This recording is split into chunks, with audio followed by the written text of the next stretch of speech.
आश्रमात मुलींचं लैंगिक शोषण, पोलीस आणि राजकारणीही सामील. अभिनेत्याच्या दाव्याने खळबळ. कोलकाता बलात्कार प्रकरणानं संपूर्ण देश हादरलाय. बदलापूर इथं शाळेतल्या मुलींवर अत्याचार झाल्याचं देखील समोर आलं आणि एकच संतापाची लाट संपूर्ण महाराष्ट्रात उसळली. यानंतर 2 दिवसात मुलींवर आणि महिलांवर झालेल्या अनेक अत्याचाराच्या घटना समोर येत आहेत. अशातच अभिनेते किरण माने यांनी फेसबुकवर एक सेक्स स्कॅन्डल संदर्भात पोस्ट शेअर करून खळबळजनक दावा केला आहे.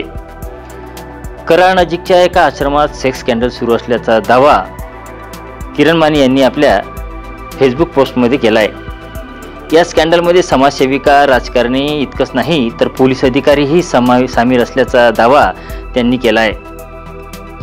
त्यांच्या फेसबुक पोस्टमध्ये किरण माने यांनी काय म्हटलंय ते जाणून घेऊयात. कराडजवळील टेंभू गावातल्या छत्रछाया या निराधार मुलींसाठीच्या आश्रमात चालणारा लैंगिक शोषणाचा भयानक प्रकार उघडकीस आलाय.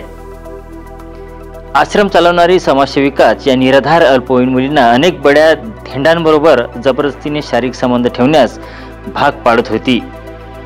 या सेक्स स्कॅन्डलमध्ये अनेक बडे पोलीस अधिकारी असल्याचा संशय तसेच एका मोठ्या राजकारण्याच्या भावाचाही यात समावेश असल्याची चर्चा आहे. असो, आज लाडकी बहीण योजनेच्या चकचकीत इव्हेंटसाठी चीफ मिनिस्टर कोल्हापुरात येणार आहेत. गृहमंत्री नेहमीप्रमाणे लापता आहेत. किरण माने असं यांनी केलेल्या एका धक्कादायक दाव्यामुळे एकच खळबळ उडाली आहे.